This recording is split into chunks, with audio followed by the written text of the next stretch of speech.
সে তার টাইম মেশিনে প্রবেশ করলো এবং প্রাচীন রোমে ভ্রমণ করার জন্য ঠিক করলো। বিকট এক শব্দে সেখানে ল্যান্ড করলো। দরজা খুলে সে বাহিরে বের হয়ে আসলো। যখন ধুলোবালি পরিষ্কার হলো, সে খেয়াল করলো যে সে রোমান আর্মির ঠিক মাঝখানে চলে এসেছে। একজন সেনা তার হাত চেপে ধরলো। সে কোনোভাবে হাত ছেড়ে চলে আসতে পারলো, কিন্তু তার ঘড়ি সেই সেনার কাছেই থেকে গেল। সে দৌড়ে ফেরত আসলো এবং তার মাথার পাশ দিয়ে বর্ষা চলে যাচ্ছিল।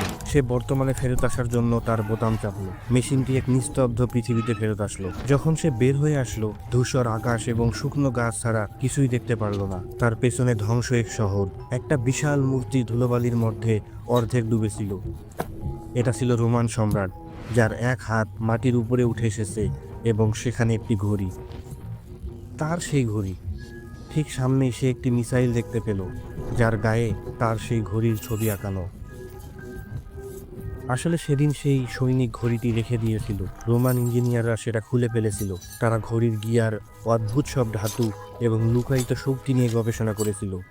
তারা ব্যাটারি ভেঙে বিদ্যুৎ আবিষ্কার করেছিল, বিভিন্ন মেশিন এবং অস্ত্র তৈরি করেছিল, যার সেই সময়ের চেয়ে অনেক দূরে। তারা খুব দ্রুত এবং অনেক দূরে এগিয়ে গিয়েছিল। সে তার মেশিনের দিকে দৌড়ে গেল ঘড়িটিকে ফেরত আনার জন্য, কিন্তু তার মেশিনটি বর্ষার আঘাতে ছিদ্র হয়ে গিয়েছিল। সে এমন একটা সময় রেখায় আটকে গেল শুধুমাত্র তার ঘড়ির কারণে, যার কোনো অস্তিত্বই থাকা উচিত ছিল না।